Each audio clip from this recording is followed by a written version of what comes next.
Wedge Issues is brought to you by wispolitics.com, a place where political insiders go for news, opinion, and campaign information. Once again, that's wispolitics.com.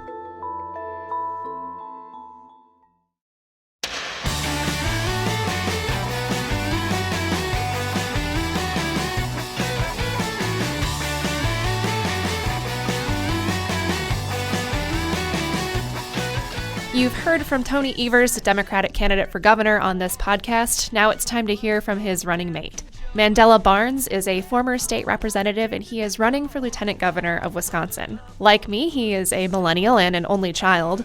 Unlike me, he likes to run, and he drinks oatmeal smoothies. Of course, there is much more to him than all of that, and you will hear about it in just a few minutes. But first, let's catch up on what's happening in the news this week.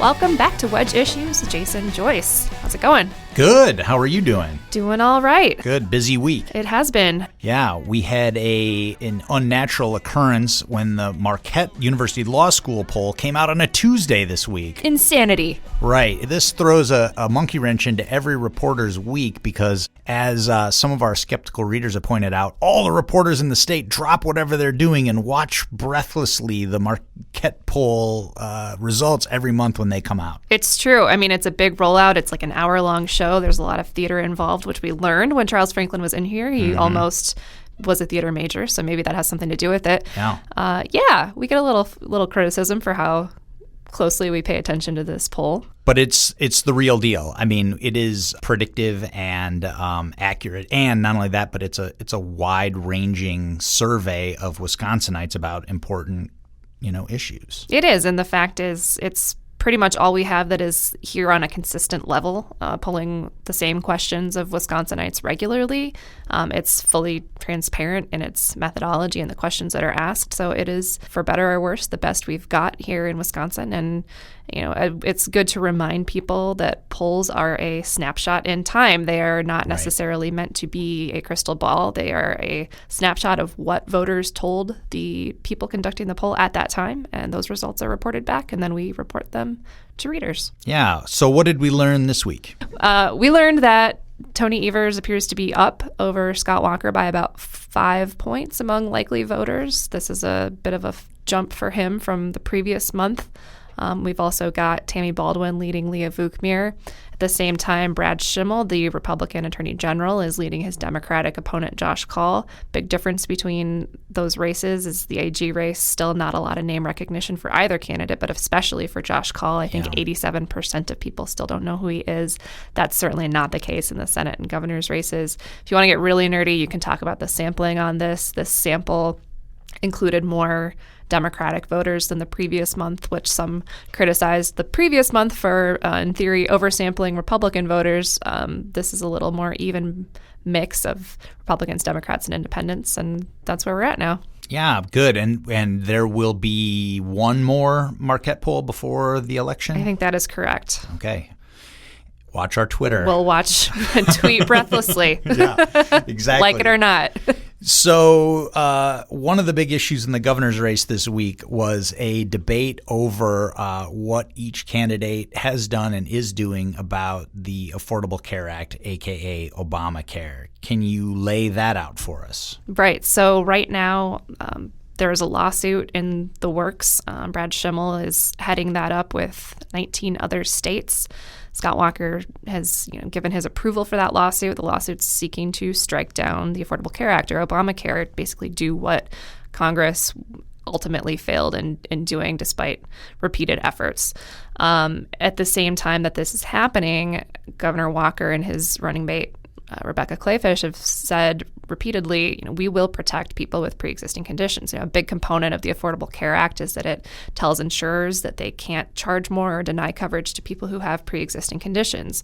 So people are concerned if Obamacare is overturned and an adequate replacement isn't put in place, people with pre-existing conditions won't be protected anymore. That's been a big tenet of the Tony Evers Mandela Barnes argument, is that Scott Walker has authorized this lawsuit to go after the Affordable Care Act, and if it is no longer on the books, who's to say what Wisconsin will have in place to protect those with pre-existing conditions? The Walker Clayfish campaign came back with an ad featuring Rebecca Clayfish. Both she and Tony Evers, interestingly enough, are cancer survivors. Yeah. But she talked about her experience and said as long as they're in office, there will be a mechanism in place to protect people with pre-existing conditions. And the promise was that if this lawsuit is successful and there isn't something already in place, that Walker would call a special session and bring the legislature back in to require that. Right. And we, of course, don't really know what the legislature would do if such a thing were to happen. Presumably a bill would emerge and there would be agreement and they would pass it, but no guarantees. Yeah, similar legislation was already introduced. Walker called for this, and I think it was January, and the Assembly did pass a bill that would make this requirement, but the Senate never took it up, and it's not clear why that was. Yeah. So Rebecca Clayfish being front and center on this issue from the Walker campaign, she was also involved in some controversy this week with this week's podcast guest, Democratic Lieutenant Governor candidate Mandela Barnes. That's right. And, the timing of the recording of this, I recorded my interview with Mandela Barnes last week. Some developments have occurred since then in this issue, which we've been talking about for at least a week now, over the debate of kneeling during NFL games during the national anthem. This all came to a head when Rebecca Clayfish said that she had heard from people that Mandela Barnes had kneeled during the national anthem at the Wisconsin State Fair earlier this summer. Mandela Barnes said that was a lie. She said she didn't actually see it herself. She was busy looking at the flag, but her people who were there had told her this. She repeated the claim. She has since apologized for repeating that claim, which she acknowledged she doesn't have any way to back it up. So I think, both of them are trying to move forward from this argument, but we do talk about that. I do talk about that with Mandela Barnes during this interview today. So when you're listening, people should remember that some things have changed even since we spoke. Absolutely. And to tease a future episode of the podcast, we have an interview with Rebecca Clayfish in the can. That's right. She came in this week. She will be next week's guest on the episode. Outstanding. So, Wedge Issues is really your source for news about this campaign of all stripes, but particularly in the next couple weeks for Lieutenant Governor action. That's right. And we will have even more candidates coming in that listeners haven't heard from yet.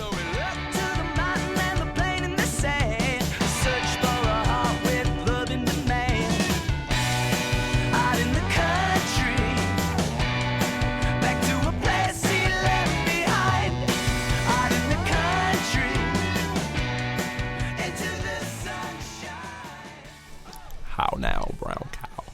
Unique New York. You need unique New York. Got all your You got it. Vocal exercises. Lanolin. Okay. I'm ready. Okay. I'm super ready. Good. All right. Well, I'm going to tee you off and just ask you why you're running for lieutenant governor. Yep. So I am Mandela Barnes running for lieutenant governor, running because our state has a need to restore and expand opportunity. We have a duty to people that we have not been fulfilling. I've been very open about, I talk about my story. My grandfather mostly, who moved to Milwaukee after he served in World War II. He had a family-sustaining job at A.O. Smith. He was a union member, a union leader. And, that same shot at the middle class, that same chance for success does not exist for people in my generation, our generation.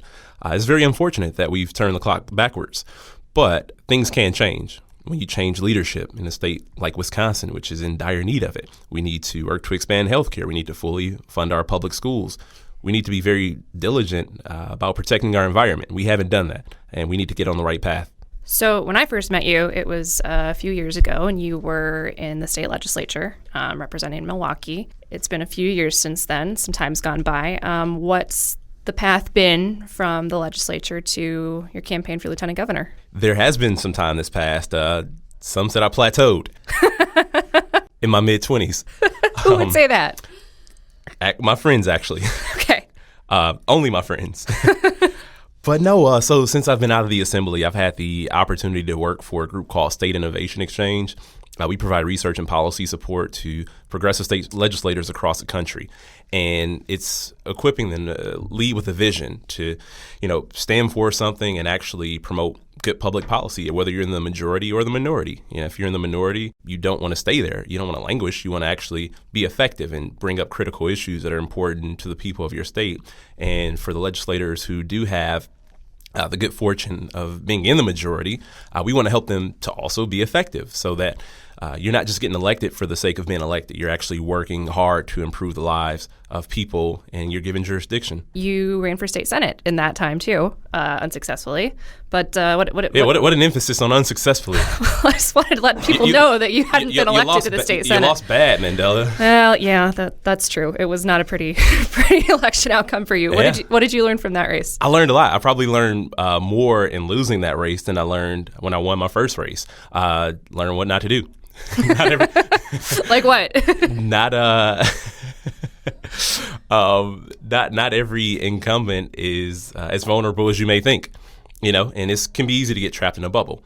And, again, it was an exciting race. I feel like we did most things right, but the timing was off. But that's okay. I mean, that happens. You win some, you lose some. I found out my mother, so election night a couple weeks ago, or last month, I should say, my mother went up to random strangers to her, and she's like, "Oh, I'm so glad my baby won." And she's like, "I remember, 2 years ago, that boy didn't leave the house," and just spilling the beans, right? But yeah, she's like, I'm happy this happened. Couldn't deal with a depressed kid again. Could not. Yeah, she didn't want to deal with that. So. Yeah. But yeah, I mean, it was one of those things. I made the choice. I made the decision to get in that race, and I still don't have regrets. Obviously would have wanted it to go the other way, but how things worked out, I had the opportunity to work for this wonderful organization. I had the opportunity to travel, meet a lot of people, and get involved in some really important policy work. So ultimately it worked out. Even if I never ran for lieutenant governor, the work that I was able to be a part of, it was very fulfilling. I got to, the things that were not going to happen in Wisconsin just because of who the governor is, how the legislature looks. We saw some really great things happen across the country. You said something about your state senate race about not every incumbent is as weak as you think they are. You're running now against a pretty strong incumbent ticket in terms of their election histories and wins. Do you think Scott Walker and Rebecca Clayfish are weaker than they have been in previous elections? Oh, absolutely. Not only are they weaker, I think that our ticket is just stronger. I tell people all the time, just from top to bottom, whether it's Tony, whether it's Josh, whether it's Sarah, whether it's our amazing candidates in the Assembly and the Senate, some amazing people have stepped up to run. And Governor Walker is facing opposition like he's never faced before. And it's because we're not just playing defense. It's because we're actually talking about things that are important. And I look back in previous election cycles, and it's very hard for me as someone who's been active 2010, 2014, to look and point back and say, well, we ran on this issue. And, it's very hard. I don't really recall. This year, we know what the message is. We have a message that is not just anti-Scott Walker. People have had 8 years to know how damaging he's been as a governor. People are very familiar with him. It's not our job to familiarize people with Governor Walker's failures. It is our job to familiarize people with our plan for opportunity. What initially drove you to get involved in politics? You were kind of involved at the community level before you ran for the state legislature. What sparked that? So yeah, I'll say I guess we can take it back to college. I was very involved in student government. NAACP we had a very strong college chapter at my school at Alabama A&M University in Huntsville, Alabama, and I finished college in 2008, and that's when Barack Obama was on his way to becoming the Democratic nominee for president, and it was a very inspiring time. And it was something that I'm like, all right, I want to be a part of this in some way. And I took a job as a field organizer. I thought I was going to be working on the Obama campaign, but it was actually a congressional race in Northwest Louisiana. And it's a little different. A little bit different, right? But still same cause, still fighting the good fight. And we end up losing that race by 350 votes, which is a heartbreaker, right? And but it was there where I was like, yeah, having a good time organizing, working with people, working in different communities to get them out to vote, to promote a candidate. And after that, I moved back to Milwaukee and interned in Tom Barrett's office, even after college, even after I had work experience. And it was an unpaid internship. And then they said, well, we got a position open. It's the receptionist. And I was like, I'll probably pass. And jobless me on my high horse turned down a job. And my dad was livid. He's like, what are you doing? And so fortunately, came back a couple weeks later. They said, look, we know this isn't necessarily what you want to do, but it could be helpful. And I did accept the position. I was the receptionist in Tom Barrett's office for some time. Long story short, went back into organizing for a group called MICA, Milwaukee Inner City Congregations Allied for Hope, where we work to organize interfaith organizations, churches, synagogues, mosques on issues of jobs and economic development, education, immigration reform, and treatment instead of prison. You grew up in Milwaukee, and you've mentioned in other campaign stops and speeches, not just in Milwaukee, but in the most incarcerated zip code in the state, if not even the country by some measures. How did that in particular, but also just your life growing up in Milwaukee, how did that shape the person that you are now? Right. So born and raised in the city of Milwaukee, spent my early years on 26 in Locust, heart of 53206 zip code, which is our state's poorest, nation's most incarcerated zip code. And this whole campaign, it doesn't matter where I go. I want to talk about that because it doesn't matter what zip code you come from. It doesn't matter where you live in this state. You should still have a shot at opportunity. And that's what I've built my entire campaign around it, because it's so easy for people, especially younger generations, to come up and not see many positive examples of what they could be. And I want to change the narrative when it comes to that. I want people to know that it doesn't matter, but Wisconsin has to be a partner. Wisconsin has to be able to help provide some of that opportunity, again, by making sure that our schools are fully funded, making sure that the environment is protected. You have a lot of issues, environmental issues, that are of major concern that can ultimately hinder the development of children, of young people in our state. And also, we have to create living wage jobs. Parents need to be able to put food on the table. Parents need to be able to make sure that their children have access to quality and affordable health care. If not, then we're going to continue down some of these very dangerous roads that we've been going on for far too long in this state. You've brought up generation a couple times. You're a millennial. We are both millennials. I am a millennial. Yes. This is true. Your running mate is not a millennial. We are 48 and a half years old. That's how old we are. Is that your average? We are a ticket. Uh-huh. We are best buds. Our fate will be the same on November 6th. We are 48 and a half years old. Okay, you together are 48 and a half years. That makes you a Gen X, right? Oh, well, together that's as a ticket. That's the average. Anyway, what is your perspective, your generational perspective, bring to this race? Yeah, so coming into this race is a perspective that we haven't seen in a general election statewide. It's different. I'm happy to bring that perspective. I'm happy to provide it because we are going to be the first generation to do worse than our predecessors if things continue down this path. That means, whether it's college affordability, whether it's repaying student loans, whether it's access to living wage jobs. So many of my friends, so many people, so many of my peers, they're in the gig economy where they're working multiple jobs, no access to health care, no vacation time, no retirement savings. That's dangerous. That's dangerous for our entire economy. And if we don't have leaders who understand that, because when they go home or when in leisure time, their conversations aren't about these things because that's not who they talk to on a regular basis. And this now becomes a we conversation, not a they conversation.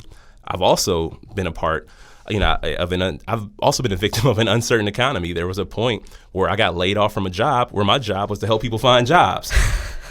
God. I've bartended in the last, 8 years, right?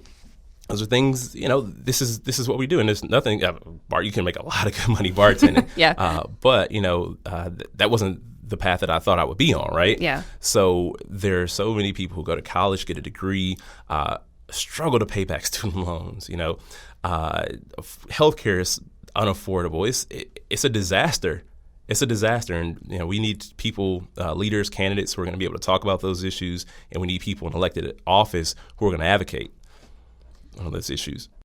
You mentioned your team, your best buds, 48 and a half years old together.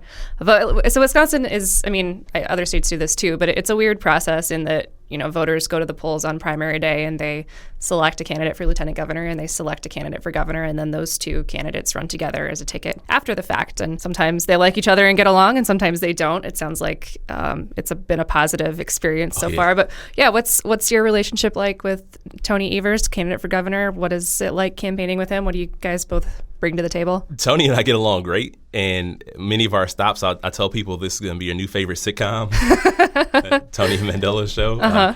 Two unlikely partners, two unlikely best buds traveling the state, and it's been great. One thing, Tony talks about eating an Egg McMuffin all the time, or 2 Egg McMuffins. I do not. I do it every now and then. I take one for the team, Tony. But he eats Egg McMuffins, and I'm committed to taking him to get some avocado toast. We're going to have some intergenerational dialogue. All right. And we're going to do some avocado toast and a smoothie. I don't even eat avocado toast like that. But we're going to do this for my generation, and I'm going to make sure that Tony understands our needs, our wants, and desires as millennials. But other than that, Tony's got a great sense of humor. Like, the guy is actually fun to be around. I've gotten to know him and his wife. I talked to his wife about him when she gets upset with him about certain things. Never anything major, but it's pretty funny. It's been a great experience so far. The pictures you see are genuine. I never felt like I had to fake it with him. Tell me something that you've learned about him that has surprised you since you started running together. Tony does not seem like a guy with a sense of humor on the outside, but you're around him, that guy's, he's funny. Tony is funny. Yeah. And he has some very unique observations about life. I didn't know he had a degree in zoology either. He like inched towards it. Like, he'll say, I got a degree in science. Then another speech a couple weeks later, a few days later, he had a degree in biology. And ultimately, like, zoology came out. So, all right, well, great, cool. Yeah. All right, man, let's do it. They wouldn't expect that. Yeah. Okay, so the position of lieutenant governor isn't really given a lot of statutory duties other than you would succeed if need be to the governor's seat. But different lieutenant governors have interpreted the job differently, done different things. How do you envision yourself in that position? What do you think the LG should do? Yeah, so again, we know what the legislature looked like during my time, and I introduced a lot of pieces of legislation, a lot of bills, and I feel like there is some unfinished work, and I want to be involved in the legislative process. I still maintain my relationships in the legislature, actually on both sides, and a lot of members came out in support of my campaign in the primary very early. And even on the Republican side, like when I announced, Jim Steineke was one of the first people I heard from. On election night, Jim Steineke was one of the first people who texted me.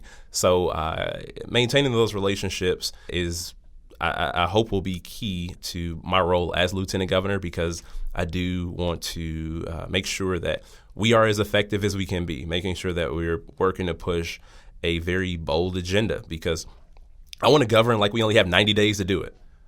I want to do it like a trial run. Scott Walker, when he got elected, when he took office, he treated the governor's office like it was a rental car. He did everything he could, right? He just went right for it. And I think that, if someone ever asked me if I had anything, what do I have nice to say about it, or was he done right, is his approach. His approach is right. Although I disagree with the overwhelming piece of big name legislation, like the big stuff, right? But albeit his approach was something that we could take a page out of that book, because people oftentimes will say Democrats don't do enough, they don't fight hard enough. Well, that changes. From your time in the legislature, you were in the partisan minority there, and that still could very well be the case that Republicans hold the majority in the legislature. How do you mentioned you've got friends across the aisle. How do you potentially see yourself working with a Republican legislature if that is the case? And a lot of times also, if that is the case, if we don't have a majority in both houses, or if we only have the majority in one house, it goes back to organizing, because people, I'd have a great feeling about this election. I do think that we will win, but when legislators aren't willing to act in the interest of the people they represent, that's when it's time to, employ organizing tactics and organizing strategy, where we go to communities, host town hall meetings about the issues that they aren't being supportive of. If they don't want to, look how popular expansion of healthcare is. It's a very important issue. The issue of schools, very important. And if they fail to act on those issues, then we have to take that message to their backyards, very literally. Being in the minority, it's hard to pass legislation. You've introduced a lot of bills, though. What are you proud of from your time in the legislature? Are there things that you managed to accomplish from a legislative perspective? Is it more about messaging and forming relationships? Or I guess what do you look back on from that? Given how deep we were in the minority, it was messaging, but also other critical issues like Lincoln Hills, right? Mm-hmm. Representative Evan Goyke and myself introduced a bill to just study a different model of juvenile corrections. We didn't see the light. That bill didn't see the light of day. Yeah. It wouldn't have changed anything. It only called for the legislature to study what the impact would be if we tried a different model. And now, obviously, we saw the governor got on board once the issue got much larger than he ever thought it would get. He thought it was something that could be swept under the rug. He thought it was something that people wouldn't pay too much attention to, but it got way more publicity than he thought it would ever get. But, even introducing or working on legislation like community schools, just the things that were important, the things that I talked about as a candidate when I ran for the assembly, those are the issues that I continue to talk about as a legislator. Those are the bills I still introduce, the bills that I, at least tried to get a public hearing on. And while they didn't get passed, that's fine, right? But it had to be talked about, and it also put them in a position, even down the line. It's like, all right, well, we had a long time to address the crisis and with our schools. We had a long time to address the crisis in corrections in this state. And if they didn't want to act, that was on them. But we made sure that the message was heard and that we were getting that out there as much as possible. And I worked as hard as I possibly could.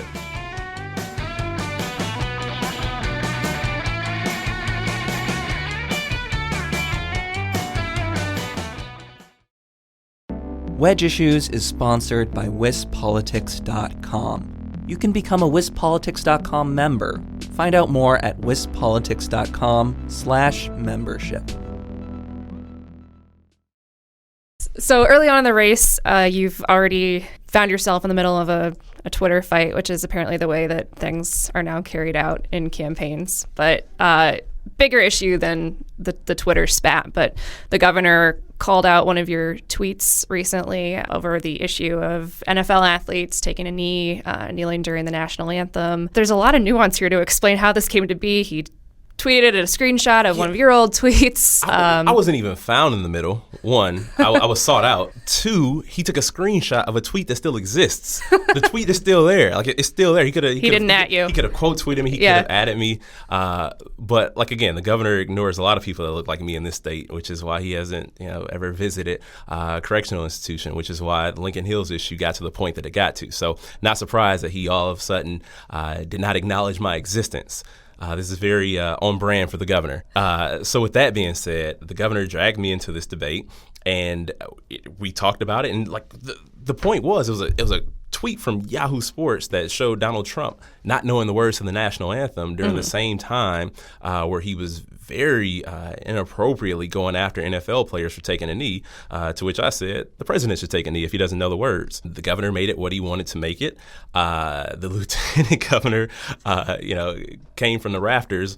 I don't know if you used to watch WCW, like Sting, and just came down onto the mat and decided she wanted to say that her neighbors have seen me kneeling, which could not be more ridiculous. So that was interesting. It was very interesting. When have I ever been anything to take a knee? It's so ridiculous. I haven't played any sports professionally.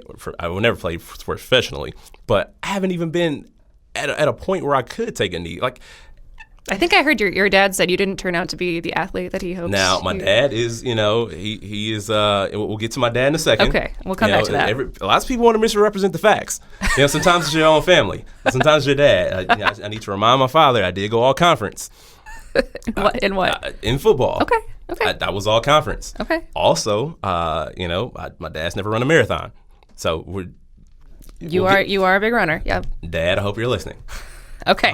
But back to the thing. issue. But back to this. The lieutenant governor just totally made up a story and wouldn't comment when somebody asked her about it.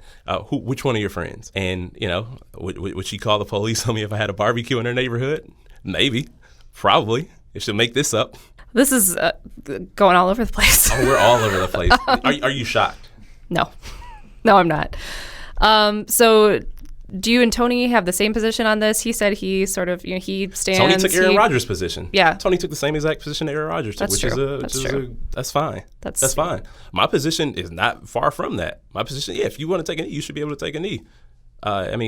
There's nothing more American than the right to protest. I think Beto O'Rourke broke it down very eloquently for people who still don't get the issue. So, again, that's fine. Like, Tony's position and my position aren't really different. Yeah. Are there other areas where you guys have a little bit of daylight between the two of you, or are you guys pretty much on the same page on I think everything? We're on the same page with the big picture, and that's winning on November 6th. Any issue there may be any slight difference.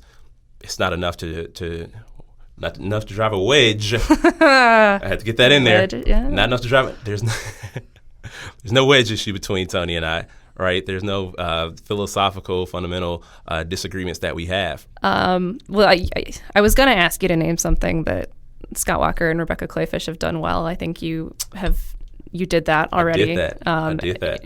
I probably can't get you to name anything else unless there's anything else you can think of. I mean, that's the thing too. Rebecca Clayfish has taken the position, and she's done her thing with it. Right, she's made it what she wanted to make it. She's carved out a little niche for herself. So. She's been a very active lieutenant governor. Good job with the niche. You ready to move into the lightning round? Or should we should go back to sports first, actually. I showed up for the lightning round, but let's go back to sports then. Okay, well, you run, but your father is a little disappointed that... Well, athletically, I knew that he would never be the most valuable player on any team. Okay. My dad, that's one thing. It's always something. It's always something with that guy. But yeah, no, he was disappointed that I didn't go further in football than he would have wanted me to go, because he played college football, and he's like, there was some disappointment. He was once my basketball coach. Interesting. Which is why I stopped playing basketball. Yeah, no one wants their parent for a coach. My dad is tough. Yeah? That's why I'm ready for any debate. Having to deal with my dad, man. Love the guy to death. Great provider. Yeah. Never missed anything. But man, tough. There's a lot of insight in the video that your campaign put out to introduce yourself. We learned that your dad was disappointed in your football prowess, and we got to hear your mom sing. Got to hear my mom sing. If you think my eyes are beautiful, it's because they're looking at you. That was fun. My mom was songstress. Is that did she sing the song in there? Was that something she sang to you when you were growing up? Well, not growing up, but as a baby. As a baby, yeah. Yeah, and it's like a lot of people ask, how could they vote for my mom instead of me? Yeah. My mom stole the show, yeah. as she typically does. I am probably, people say like I look like both of my parents, but I am a personality mix of both of my parents. That's interesting. And you're an only child, right? Well, yes. Yeah. Yeah. They said, Me too. I know. They said, we got it done the first time. Yeah. Can't do better. You said that, not me. You said that, not me. I say that about myself. Okay, lightning round. Lightning round. Favorite Wisconsin beer? My favorite Wisconsin beer. Wow, lots of stuff out there, a lot of craft brews. A lot of options. People want to give you these fancy answers and fancy themselves, beer connoisseurs. But let me tell you, a beer for any season, any moment, any occasion, Miller High Life. Oh, you're so right. That's what I drink during the Packers game. That's what I'm saying. Yep. That's what I'm saying. I'm not going to pretend to be, this beer elitist. I'll drink the stuff. I'll try it. But give me a High Life. I'm going to have a good time. It's a champagne of beers. Yep. It is. That's not just a slogan. No, it's real. It's not a slogan. It's real. Yeah. Yeah. Classic. What's the best advice your parents or another loved one gave you growing up? So I would say, my parents gave me a lot of encouragement. Because you're a millennial only child. Because I'm a millennial only child. Like, there's not even a specific thing. They're just like, you know what? If you want to do it, just go do it. Yeah. And that is good advice. That's good advice. You know? Yeah. Who's your political role model or role models? It's probably cliche, but definitely Barack Obama. Yeah. In many ways. Again, when I was finishing college, he was running for president, and that's what made me decide that, I'm going to pursue this professionally in some way. Also, I mean, his story too, as an organizer. I worked for MICA. Barack Obama turned down the MICA job, actually. Really? At one point, he was almost the organizer in Milwaukee. Wow. He ended up in Chicago. It's an organization, Gamaliel, that is a part of the network, and he chose Chicago instead of Milwaukee. So I took a job that Barack Obama turned down. Barack Obama challenged the establishment when he ran against Bobby Rush. Lost pretty bad. Yep. Basically the same percentage, faced a lot of the same opposition. There were leaders who said, he's not black enough to represent that district. That's what they told Barack Obama. And then he went on to run for statewide office and for the U.S. Senate. So that is, I truly, I don't say that just because. I say that for many reasons. Yeah. So Scott Walker has the ham sandwich. Tony Evers has the Egg McMuffin. If you had to eat one food every day, what would that be? Oh, man. Lately, the thing I have been eating almost every day or consuming almost every day is an oatmeal smoothie. Oh. Have you tried one? No. So what do you mean, It sounds Is there a gross. prejudice? It sounds like a prejudice. It You're prejudging my meal options. It sounds gloopy. It is not gloopy. What you do, I almost gave away the recipe. It's a secret recipe? It's not a secret, but it's a way that I do it, and I don't need everybody else, Okay. riding the wave. Okay. But yeah, that has been the thing almost every day. It is so, it's Why? It's filling, it energizes, get the protein, you get the whole grains. Okay. It helps, and there's a banana in there. So you got some fruit. Okay. There's peanut butter. I like those things. Yeah, I will not tell portions, because if I tell you the portions, then somebody else may try to take my thing, and next thing you know, you got everybody eating an oatmeal smoothie, or consuming an oatmeal smoothie. Sure. You can make it thick enough where or you can eat it with a spoon, or you can make it not and have more. It could be more In a straw. We don't use straws, Jessie. I was gonna. This is 2018. I know. How dare you? You see the. I know. Wow. I know. Well, I don't know. Wow. Some people have like Did you metal like- straw. Did you like the floods? Did you like the floods? No, I didn't like the Okay. floods. So you should stop using straws. I try not to use straws. But some things require a straw. Like, A Bloody Mary okay. comes to mind. All right. Cool. That's it, I guess. All right. Okay. We'll go with that. Okay. Because the ingredients you have to stir it. Yeah, that's fine. Okay. I mean, I guess you could put a stirrer. Hey, look, whatever you need to justify your environmental degradation. I'm no good. I drive a Honda CRV and I use straws. I know. It's okay. Okay. It's okay. I'm here to help. Thank you. You're a good ambassador for the environment. I was a conservation champion each session of the legislature. Not for nothing, apparently. Not for nothing. Yeah. Here to bring awareness. What are your pet peeves? People who just think their thing is just the most important thing in the world. People who don't say excuse me. Okay. Oh, man. I was at Collectivo this morning, and I was in the line. I was, bent over a little bit to see the bakery offerings. And, a guy just walked past. And, hit me in the forehead, basically. It's like, you just say excuse me. Your thing isn't that important. You only went to get some water. Yeah. So, people that don't say excuse me, That's it stresses me out. Just use some manners. Common courtesy. Just use some manners. Forehead bump is how the Cardi B Nicki Minaj fight happened. Ooh, too soon. Too soon. How do you like to relax? Lately it's just been sitting at home. Yeah. Do you binge anything on Netflix or anything like that? I don't get to binge as much as I want to, just because I can't. I was like, I want to binge, but then I get caught just browsing. Yeah, that's a thing.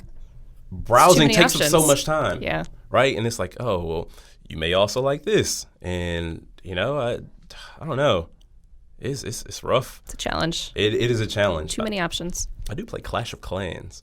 I still play Clash of Clans. What is that? It's a superhero game? No. No, it's a strategy game. Okay. It's a puzzle game. Okay. I play that and running. Yeah. That's my thing. That's what I like to do to relax. That is my me time. That's my personal time but it's with my friends. We have our group. We run. It is very fun because you get a lot of people who've never run before. You get some people who were track athletes in high school and just gave it up. Mm-hmm. And just every level, and it's fun. It's camaraderie. And after we run, we go have a drink. It's the Wisconsin way. That is the way. We earn it. Yeah. We earn it. And then you can have your oatmeal smoothie. That is a morning thing. Oh. That is a morning thing. Okay. You don't typically have that. It's not like a dessert thing? No. Okay. It's not a dessert. Okay. No, it is for the morning to get your day started properly. Okay. So. Okay.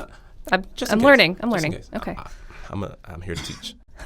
Do you have any pets?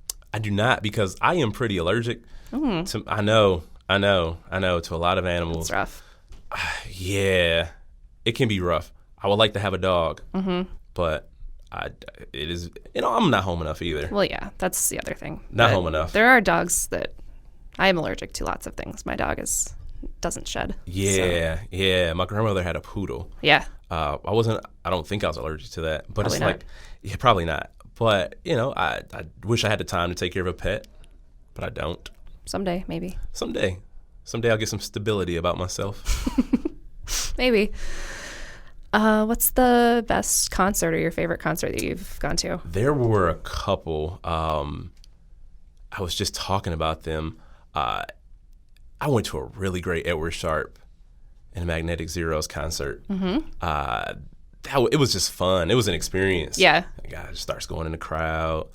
Alex Eber just gets in the crowd and just gets to going. He hands the mic to people, and it was a good one. It was an experience.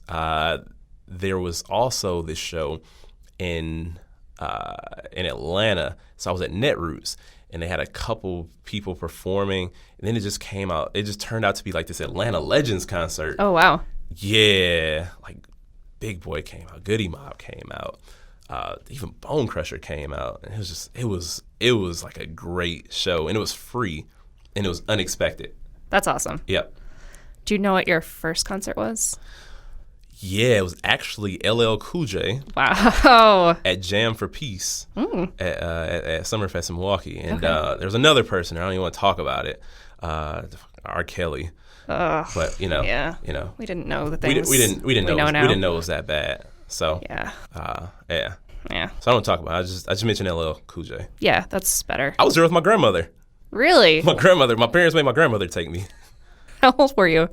I don't remember. That's really funny. Yeah, but my grandmother had to take me. Yeah. So if you had a Wisconsin bucket list, something Wisconsin-y that you've never done. Ice caves. Ice caves, yeah. Ice caves. Yeah. That's so far away. It is very far. We were just up there last week. But yeah, wrong season. Yeah. Have not wrong season. Yes. Yeah. They were not ice caves. Not yet. At this moment. But yeah, that's probably it. Yeah. That'd be really cool. You ready for your last one? Let's do it. Favorite Wisconsin cheese? You know what? I really like Kobe Jack cheese. That's a great cheese. It is a great cheese. I like it. It's very reliable. It's a reliable cheese. Mm-hmm. It's versatile. Like it's good. Like it can be on eggs. You can put it on a burger. You could just you can just eat something. Eat it. You Yeah. Just eat it. You just eat it. Yeah, it's one of those things. It's flexible. It's a utility cheese. Totally is. Okay, closing words. Anything you want to leave people with? No, this has been fun. This has been fun. The campaign has been fun. It's been exciting, right? It's been a great time. I hope that people get a moment to check us out, check out the campaign, see what we're talking about. We are doing things differently. We're doing things very different, and it has just been a joy to get around the state, even through the primary. And now that we're in the general, just to feel the excitement in the rooms that we've been going to, different counties that typically haven't been as fired up. And just remember these 2 48-and-a-half-year-olds just when you see us. I thought you were just one 48-and-a-half-year-old combined. Whichever way you want to look at it. Okay. Whichever way. Okay. That's fine. All right. That's cool.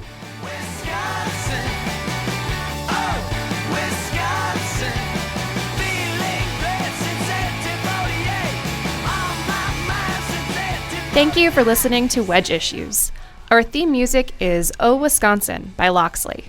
We'll be back every week on Friday with new episodes, so make sure you're subscribed and tell all your friends to do the same. If you have feedback or suggestions, you can find me on Twitter at Jessie Opoien, or you can email me at jopoien@madison.com. Next week, we'll be back with an interview with Wisconsin's Lieutenant Governor, Rebecca Clayfish. We'll see you then.